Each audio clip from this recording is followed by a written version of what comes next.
Hi guys எல்லாருக்கும் வணக்கம் and welcome back to our channel. எல்லோரும் எப்படி இருக்கீங்க? நாங்கள் சூப்பர் ஜாலியாக ஹாப்பியாக இருக்கிறோம். ஸோ இன்றைக்கி வந்துட்டு ஒரு வீக்கெண்ட் vlog தான் பார்க்க போகிறீங்க. மார்னிங் ஒரு 6 to 7 பால்கனியில் வந்து உட்காந்தோம்னா அந்த சன்ரைஸும் அந்த பேர்ட்ஸோட சவுண்டு கேட்குறதுக்கு ரொம்ப சூதிங்காக இருக்கும். ஸோ நீங்களும் கேட்டிருப்பீங்கன்னு நினைக்கிறேன். நான் டெய்லியும் ஒரு எனர்ஜி பூஸ்டரே இது தான். ஸோ அவ்வளோ நல்லாயிருக்கும் கேட்குறதுக்கு.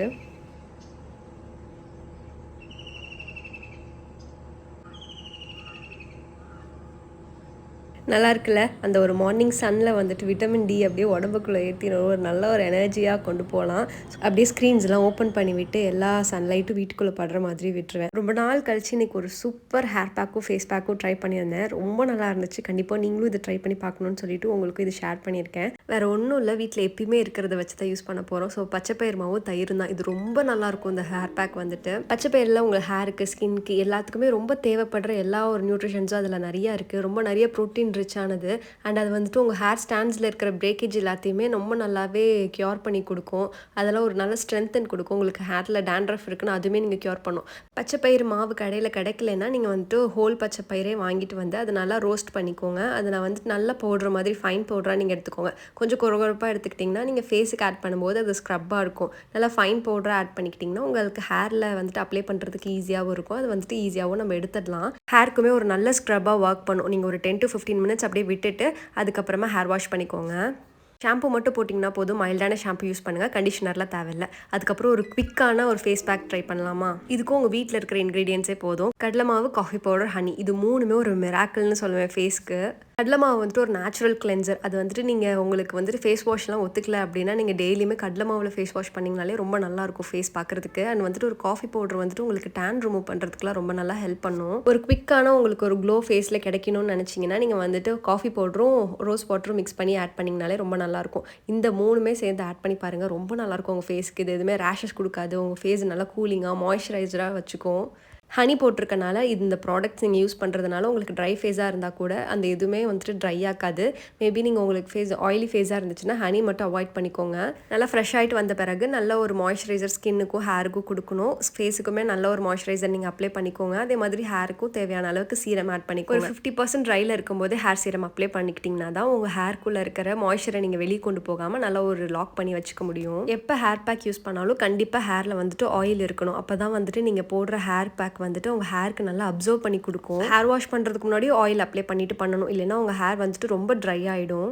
எனக்கு எப்பயுமே இந்த மாதிரி ஹேர் வாஷ் பண்ணதுக்கப்புறமா நல்லா சீரம் அப்ளை பண்ணிவிட்டு அப்படியே ஏர் ட்ரை பண்ண விட்டுருவேன். நான் வந்துட்டு கோம் கூட யூஸ் பண்ண மாட்டேன். ஹேர் கொஞ்சம் வெட்டாக இருக்கும்போது நீங்கள் கோம் யூஸ் பண்ணி சிக் எடுத்திங்கன்னா உங்களுக்கு இன்னும் நிறைய ஹேர் லாஸ் தான் ஆகும். அதே மாதிரி ஹேருக்கு ஆயில் பண்ணதுக்கப்புறமும் நீங்கள் வந்துட்டு கோம் வச்சு யூஸ் பண்ணக்கூடாது. அதுக்கப்புறமும் உங்களுக்கு ஹேர்லாம் வந்துட்டு ஆயில் வச்சப்போ கொஞ்சம் வீக்காக இருக்கும். உங்களோட ஸ்கேல்ப்லாம் ஒரு ப்ரெஷர் கொடுக்கும்போது அது கொஞ்சம் வீக்காக இருக்கும். அப்போ நீங்கள் டக்குன்னு சிக் எடுத்திங்கன்னா உங்களுக்கு இன்னுமே ஹேர் லாஸ். இந்த டிப்ஸ்லாம் யூஸ் பண்ணி இந்த ஹேர் பேக்கை கண்டிப்பாக ட்ரை பண்ணி பாருங்கள், சூப்பராக இருக்கும்.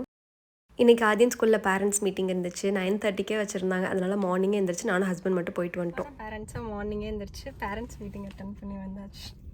எஸ்,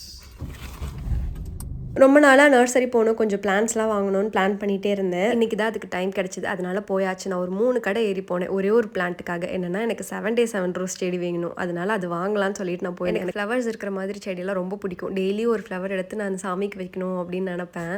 அது மட்டும் இல்லாமல் பால்கனியில் ஒரு பிளான்ட் வைக்கிறோம் அப்படின்னா அதில் ஒரு ஃப்ளவர் இருந்துச்சுன்னா அது ஒரு தனி அழகு தான் இல்லை. ஈஸியாரில் இருக்கிற ஒரு 4 to 5 ஷாப்ஸ்க்கு நான் போயிருப்பேன். எங்கேயுமே வந்துட்டு 7 day rose இல்லை. அதுக்கப்புறம் எல்லாம் நெக்ஸ்ட் மந்த் வரும்ன்றாங்க. பட் எப்போ நான் முன்னாடியிலேருந்து தேடிட்டு இருக்கேன், எனக்கு கிடைக்கிறதே இல்லை. இங்கே எங்கேயாச்சும் சென்னையில் கிடைக்குதான்னு சொல்லுங்கள், நான் போய் விசாரிச்சு பார்க்குறேன். கேஎஸ் கார்டன் சொல்லிட்டு ஈஸியாரில் ஒரு இருக்குது. அங்கே வந்துட்டு நிறைய பிளான்ட்ஸ் வச்சுருந்தாங்க. ஆனால் எல்லாமே பாதி வந்துட்டு ஹைப்ரிட் தான். பார்க்குறதுக்கு அழகாகவும் இருக்கணும், அதே டைமில் அது ஒரு ஆர்கானிக் பிளான்ட்டாக இருந்துச்சுன்னா இன்னும் ரொம்ப நல்லா இருக்குங்கிறது என்னோட ஐடியா. எனக்கு வந்துட்டு நாட்டு செடிகள் ரொம்ப பிடிக்கும். அதனால் அது எவ்வளோ கிடைக்குதோ அதை வந்துட்டு வாங்கி வச்சுடுவேன்.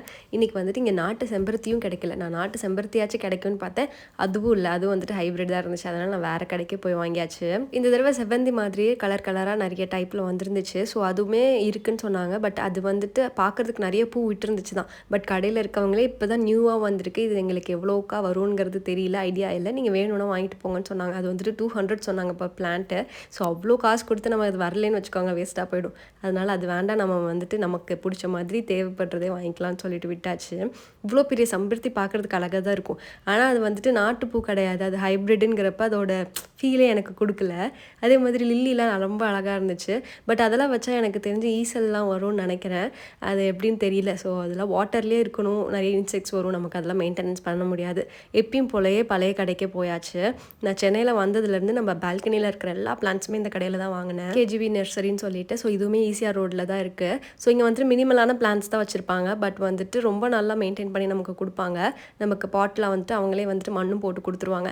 எது உனக்கு வரும் வராதுங்கிறது நம்ம வந்துட்டு அவங்களே சொல்லிடுவாங்க. அதனால் எனக்கு வந்துட்டு இங்கே தான் ரொம்ப நல்லாயிருக்கும். பட் இங்கே தான் கிடைக்கலன்னு சொல்லிட்டு நான் வேறு ஷாப்புக்கு போயிருந்தேன். பட் அங்கேயும் கிடைக்கல. அதுக்கப்புறம் ஃபைனலாக இங்கேயே வந்து வாங்கியாச்சு. லாஸ்ட் டைமே நான் வந்துட்டு செம்பருத்தி செடி வச்சுருந்தேன். பட் நிறைய ஒயிட் பூச்சிலாம் வந்துருச்சு. அதனால் நான் அதை எடுத்துட்டேன். இந்த தடவை வாங்கிட்டு போயிருக்கேன். எப்படி இருக்குன்னு தெரில. எனக்கு தெரிஞ்ச சம்மர் சீசனில் தான் அந்த பூச்சிலாம் வரும்னு நினைக்கிறேன். பட் வந்துட்டு அவங்க ஒரு குட்டி மருந்து பேக்கெட் கொடுத்துருந்தாங்க. அது வந்துட்டு ஒரு 15 days ஒன்ஸ் வந்துட்டு நீங்கள் போடுங்க. நாங்கள் அது நமக்கு போடுறதுக்கு இஷ்டம் இல்லைனாலும் நம்ம இந்த மாதிரி நீம் வாட்டர் ஏதாச்சும் ஆட் பண்ணால் மேபி யூஸ்ஃபுல்லாக இருக்கும்னு நினைக்கிறேன். பட் இந்த தடவை வந்துட்டு அது கரெக்டாக ப்ராப்பராக மெயின்டைன் பண்ணணும். அந்த பாட் வந்துட்டு 100 something சொன்னாங்க. அவங்களே வந்துட்டு மண்ணுமே போட்டு கொடுத்துட்டாங்க. நமக்கு இந்த செம்பருத்தி செடி வந்துட்டு பர் பீஸ் வந்துட்டு 20 rupees தான் சார்ஜ் பண்ணாங்க. ஸோ ரொம்ப அஃபோர்டபுளாகவும் இருக்கும். உங்கள்கிட்ட வாங்குற பிளான்ட்ஸ் வந்துட்டு அவங்களே பிளான்ட்டு பாட்டில் வச்சு கொடுத்தாங்கன்னா இன்னுமே நல்லா வரும். அதனால் நான் எப்பயுமே வாங்கும்போது அவங்க கோகோ பிட்டு அப்புறம் செம்மண் தான் வச்சுருப்பாங்க. அதில் போட்டு அப்படியே வாங்கிட்டு வந்துடுவேன். ஸோ தட் எனக்கு இன்னும் கொஞ்சம் ஈஸியாக இருக்கும். நான்லாம் ஃபஸ்ட்டு ஸ்டார்டிங் வந்துட்டு அந்த கோகோ பிட்டு செம்மண் எல்லாத்தையுமே நானே போய் வாங்கிட்டு மிக்ஸ் பண்ணி வைக்கிறேன்னு சொல்லிட்டு நான் அதை அப்படிலாம் பண்ணியிருக்கேன். ஸோ எனக்கு அதெல்லாம் வந்துட்டு செட் ஆகலை. நான் அதை கரெக்டாக மிக்ஸ் பண்ணலன்னு நினைக்கிறேன். அதுக்கப்புறத்துலேருந்து நான் பாட் எடுத்துகிட்டு போய் அவங்கள்ட்டே வச்சுக்கிறது. நானாக போய் பண்ணுறது. ஃப்ளோரில் வச்சா இன்னும் கொஞ்சம் செம்பருத்தி நல்லா வரும். எங்கள் வீட்டில் எல்லாம் இருந்திருக்கு. ஸோ அப்போல்லாம் நல்லா தான் வந்துச்சு. இப்போ வந்துட்டு நம்ம இந்த பாட்டில் வைக்கிறனால ரூட் அதனால சரியாக போக முடியலன்னு நினைக்கிறேன். ஸோ தட் பார்க்கலாம். வரலைன்னா நான் வந்துட்டு இன்னும் கொஞ்சம் பெரிய தொட்டியாக தான் வாங்கி வைக்கணும். சம்மர் வந்துருச்சே, நொங்கு வந்திருக்கணுமேன்னு சொல்லிட்டு நினச்சிட்டே போனேன். பார்த்தா கரெக்டாக ஈஸியாக ரூட்டில் வந்துட்டு நொங்கு இருந்துச்சு. அதனால் வந்துட்டு கொஞ்சம் வாங்கிட்டு போனோம். 8 piece வந்துட்டு 100 rupees சொன்னாங்க. நல்லா பெருசு பெருசாகவே போட்டிருந்தாங்க. நல்லா இருந்துச்சு. டேஸ்ட்டுமே ரொம்ப நல்லா. ஹஸ்பண்ட் வந்துட்டு ஒரு பதனி குடிச்சாரு. அது வந்துட்டு ஒரு கப் வந்துட்டு 30 rupees சொல்லியிருந்தாங்க.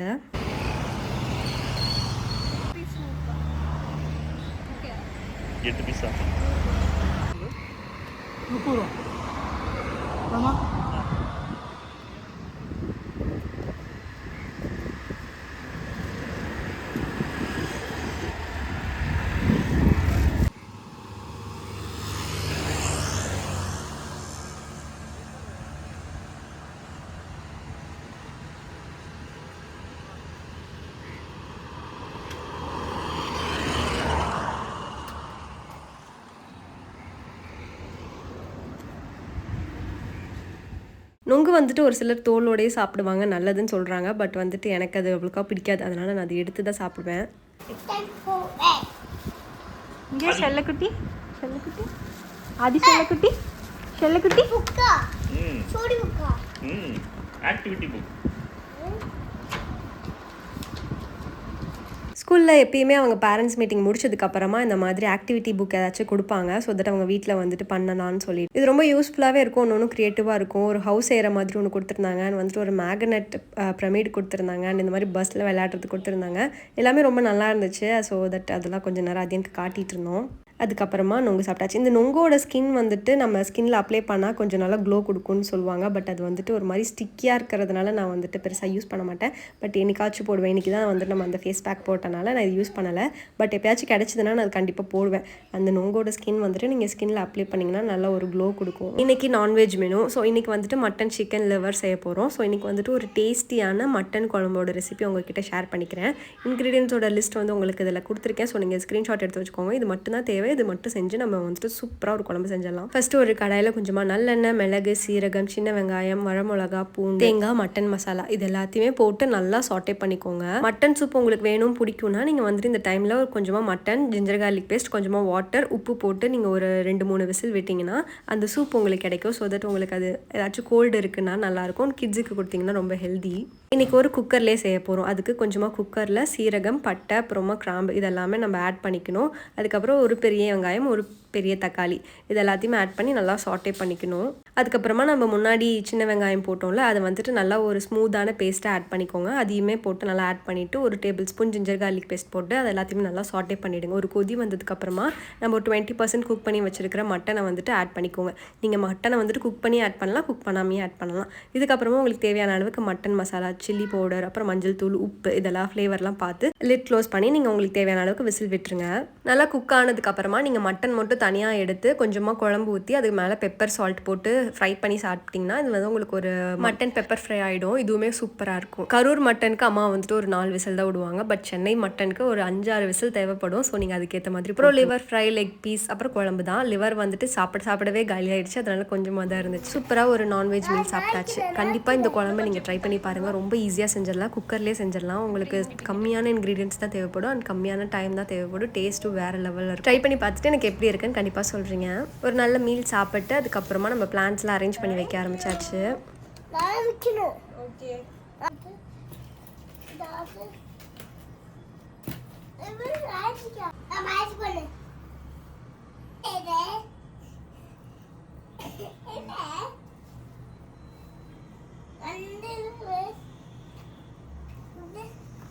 பிளான்ஸ்லாம் கொஞ்சம் மாற்றி வச்சுருந்தேன். அந்த ஃப்ளவர் இது மட்டும் வந்துட்டு நமக்கு பாட் இல்லை, நம்மக்கிட்ட இருக்கிறதுலே வந்துட்டு நான் மாற்றி வச்சுருந்தேன். ஒரு இதில் மணி பிளான்ட் குட்டியாக இப்போ தான் போட்டிருந்தேன். அது வந்துருந்துச்சு. அது வந்துட்டு குட்டியான பாட்டில் மாற்றிட்டு இதில் வந்துட்டு பெருசு எடுத்து வச்சாச்சு.